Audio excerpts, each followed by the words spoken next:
নমস্কাৰ বন্ধুসকল, স্বাগতম জনাইছোঁ আপোনালোকক মোৰ ইউটিউব চেনেললৈ। যি বস্তুটোৰ কাৰণে সকলো চৰকাৰী কৰ্মচাৰী ৰখি আছে, সেয়া লাগিলে বিষয়া হওক, সেয়া কৰ্মচাৰী হওক বা অন্যান্য ক্ষেত্ৰৰ যিসকল লোক আছে, সেয়া লাগিলে 3Fৰ মানুহে হওক, সকলো ৰখি আছে এটা বস্তুৰ কাৰণে, কণ্টেক্সুৱেলো ইনক্লুডেড। অ'কে,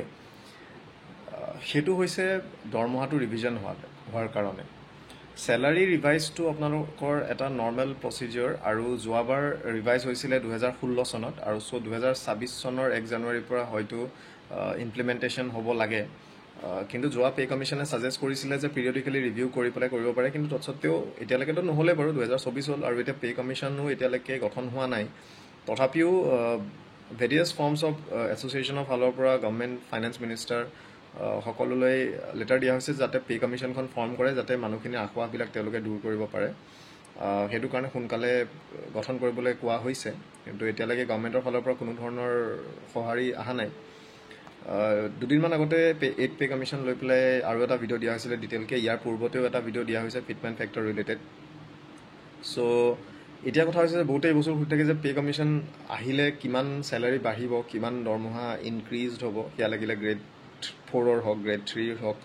গ্ৰেড 2 হওক, গ্ৰেড 1 হওক, তেনেকুৱা ধৰণৰ বস্তু। চ' আপোনালোকক সেইটো বস্তু দেখাম, আপোনালোকে চাই ল'ব। এটা মই ৰাফ আইডিয়া এটা দেখাম, কাৰণ ফিটমেণ্ট ফেক্টৰটো কিমান হ'ব সেই বস্তুটো ডেফিনেটকৈ নজনালৈকে এইটো একজেক্ট একিউৰেট ফিগাৰ ওলোৱাটো অলপ দিগদাৰ। কিন্তু যিটো প্ৰিভেলেণ্ট মাৰ্কেট ৰেট চলি আছে সেইটোৰ ওপৰত ডিপেণ্ড কৰি যদি আমি ফিটমেণ্ট ফেক্টৰ এটা যদি ৰাউণ্ড অফ কৰি পেলাই যদি আমি 2 ধৰি লওঁ, 2 যদি আমি ধৰোঁ, কিন্তু যোৱাবাৰ কোৱা হৈছিলে যে ফিটমেণ্ট ফেক্টৰ এটলিষ্ট 2.8 বা 3.2 তেনেকুৱা হ'ব লাগিছিলে, কিন্তু মানে 3.2 মান আছিলে, কিন্তু বহুত কম দিলে যোৱাবাৰ 2.6। অ'কে, কোনোবাটো 2.7 তেনেকুৱা তেওঁলোকে দিছে, 2.75। আমাৰ অসমৰ ক্ষেত্ৰত যদি মই কওঁ, গ্ৰেড 4ৰ ক্ষেত্ৰত 2.6 ধৰিছিলে, 2.6 ধৰিছিলে, 2.63 একচুৱেলি। গ্ৰেড 3ৰ ক্ষেত্ৰত 2.69 ধৰিছিলে, গ্ৰেড 2ৰ ক্ষেত্ৰত 2.75 ধৰিছিলে, আৰু গ্ৰেড 1ৰ ক্ষেত্ৰত 2.5 ধৰিছিলে। চ' 12,000ৰ স্কেলটো 30,000 হৈছিলে, আপোনাৰ 8,000ৰ স্কেলটো 12,000 হৈছিলে, 22,000 হৈছিলে। 5,200 যিটো গ্ৰেড 3 স্কেল আছিলে সেইটো 14,000 হৈছিলে, আৰু গ্ৰেড 4ৰ আপোনালোকৰ যিটো 4,560ৰ পে' স্কেল আছিলে সেইটো 12,000 হৈছিলে। চ' সেই হিচাপে ফিটমেণ্ট ফেক্টৰটো আপোনালোকৰ ৱৰ্ক কৰে। আৰু ইয়াতে এইবাৰ দুটা কথা হ'ব যে আইদাৰ আপোনালোকৰ ফিটমেণ্ট ফেক্টৰ দুইটাতে গ্ৰেড পে'তে হওক বা যিটো পে' বেণ্ডৰ পে' হয়, যিটো পে' স্কেল হয়, সেই দুইটাতে লগাই পেলাই ছেপাৰেট কৰিব, নহ'লে এই যিটো পে' বেণ্ডৰ পে' আৰু গ্ৰেড পে' হয় সেই দুটা মাৰ্জ কৰি পেলাই যিটো বেচিক পে' হয়, সেই বেচিক পে'টো ডাইৰেক্টলি তেওঁলোকে মানে মাৰ্জ কৰি পেলাই একেলগে ফেক্টৰ ধৰি পেলাই তেওঁলোকে স্কেল বনাব, যেনেকৈ চেণ্ট্ৰেলৰ হয়। চেণ্ট্ৰেলত আপোনালোকৰ বেলেগকৈ গ্ৰেড পে' নাথাকে, তেওঁলোকৰ স্কেলতে সেইটো মাৰ্জ হৈ থাকে। চ' তেনেকুৱা ধৰণৰ বস্তু। চ' মই আপোনালোকক এটা ৰাফ আইডিয়া এটা দিম, আপোনালোকৰ কেনেধৰণে আপোনালোকৰ চেলাৰী বাঢ়িব পাৰে। তাৰপিছত আপোনালোকে গোটেই বস্তুখিনি বুজি পাব যে আপোনালোকৰ চেলাৰী একচুৱেলি বাঢ়িব কিমান যেতিয়া আপোনালোকে ফিটমেণ্ট ফেক্টৰটো ৰিলিজ কৰিব। বা এইটো এটা ৰাফ আইডিয়াত আপোনালোকে গম পাব যে তাৰ ধৰি লওক 100 টকা ইফাল সিফাল হ'ব পাৰে, 150 টকা ইফাল সিফাল হ'ব পাৰে, কিন্তু আপোনালোকৰ চেলাৰীটো বাঢ়াটো সিমানখিনিয়ে বাঢ়িব। মই যিমানটো আপোনালোকক দেখাই আছোঁ, 100, 150, 200,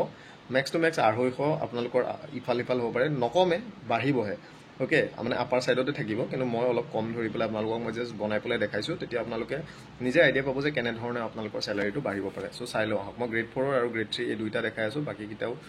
দেখুৱাম। তো চাওক, বৰ্তমান মই যদি আপোনালোকক গ্ৰেড 4ৰ ক্ষেত্ৰত যদি দেখাবলৈ ধৰোঁ, গ্ৰেড 4ৰ চাওক, আপোনালোকৰ বৰ্তমান যিটো 7 পে' কমিশ্যন আছে তাতে আপোনালোকৰ 12,000ৰ পৰা 52,000লৈকে যিটো পে' স্কেল হয়, অ'কে, পে' স্কেলটো সেইটো। আৰু গ্ৰেড পে' আছে আপোনালোকৰ 3900, 4400, এইকেইটা মেজৰ আপোনালোকৰ গ্ৰেড পে', এইকেইটা মই ধৰি দিছোঁ।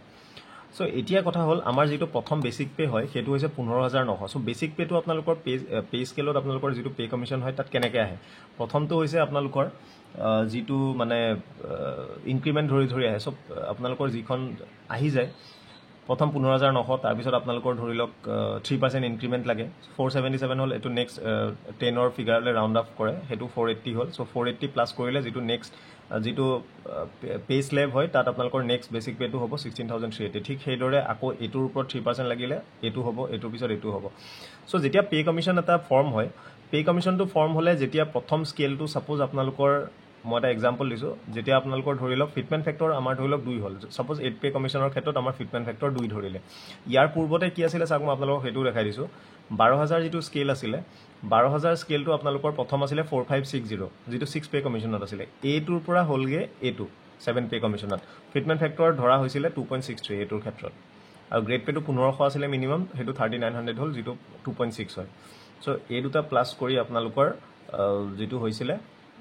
সেইটো আপোনালোকৰ 15900 ওকে সো এতিয়া যদি আমি ধৰো ফিটমেণ্ট ফেক্টৰ 2 মই জাস্ট ৰাউন্ড অফ কৰি মই ধৰিছো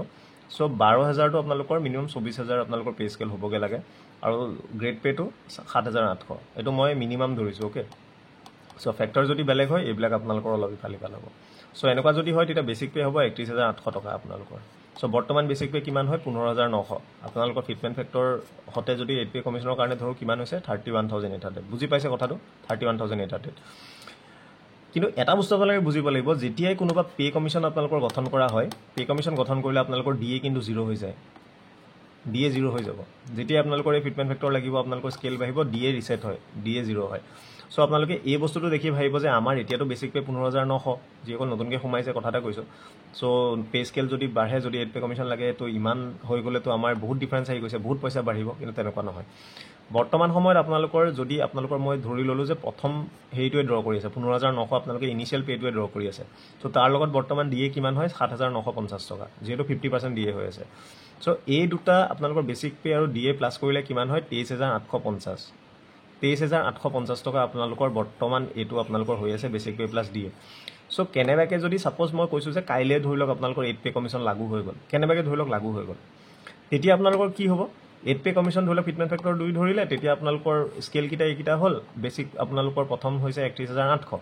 কিন্তু ইয়াতে বস্তুটো কি হ'ব আপোনালোকৰ ডিএ নাথাকে ডিএ টো 0 হৈ যাব তাৰ পিছতহে লাহে লাহে 6 মাহৰ মৰে মৰে ডিএ বাঢ়িব সো পে স্কেল লাগা লগে লগে পে কমিশন লাগা লগে লগে প্ৰথম আপোনালোকৰ ডিএ টো 0 হৈ যাব তেতিয়া আপোনালোকৰ কি হ'ব আপোনালোকে কিমান পাই আছিল হে সেম ইকুইভ্যালেন্ট এন্ট্ৰি পেড আপোনালোকে কিমান পাই আছিল ডিএ মিলাই 23850 কিন্তু যেতিয়া পে কমিশন লাগি গল আপোনালোকে ইনিশিয়াল আপোনালোকে ড্ৰ কৰিব ডাইৰেক্টলি আপোনালোকৰ এটো 15900 ৰ এগেইনষ্টত আপোনালোকৰ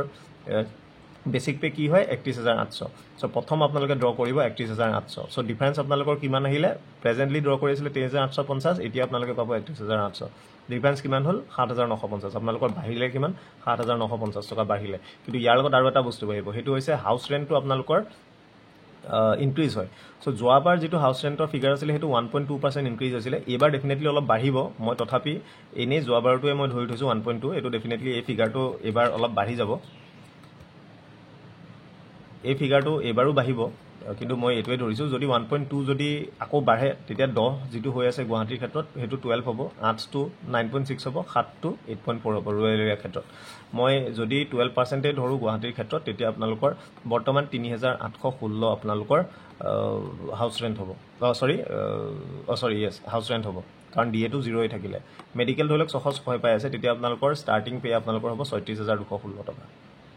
বুজি পালে বৰ্তমান আপোনালোকৰ কিমান হয় 24000 কিমান হয় সো ধৰি লওক 12000 মান মানে টোটাল আপোনালোকৰ বাঢ়িব প্ৰায় 8200 টকা মান আপোনালোকৰ বাঢ়িব সো এই এনেকুৱা ধৰণে আপোনালোকৰ বাঢ়ে ঠিক হেদৰে যদি গ্ৰেড 3 কথা যদি ক'বলৈ বিচাৰো বৰ্তমান যোৱাবাৰ আপোনালোকৰ সব 5200 স্কেল আছিল 2.69 আপোনালোকৰ ফিটমেণ্ট ফেক্টৰ আছিল 14000 হৈছিল গে স্কেল ওকে সো এবাৰ আপোনালোকৰ কি হ'ব যদি মই ফিটমেণ্ট ফেক্টৰ 2 ধৰো 14000 স্কেলটো আপোনালোকৰ হৈ গলগে ধৰি লওক 28000 মান আপোনালোকৰ স্কেল হ'ব আৰু যদি এটা গ্ৰেড পে মই ধৰি গৈছো 6200 সাপোজ জুনিয়ৰ ষ্টেণ্ড ম্যাক্সিমাম সোমাইছিল এডিআৰিত সো যদি 6200 টো মই ধৰো এটো আপোনালোকে এটো সাবস্টিটিউট কৰি ললে হল যিকোনো গ্ৰেড পে দি পেলাই আপোনালোকে উলিয়াই ল'ব পাৰিব সো এটো 12400 হ'ব সো ঠিক হেটা যদি আমি প্লাস কৰি যদি বেসিকটো ধৰো নতুন পে কমিশনত আপোনালোকৰ মিনিমাম বেসিক হ'ব 40400 টকা 40400 টকা যদি আপোনালোকৰ হয়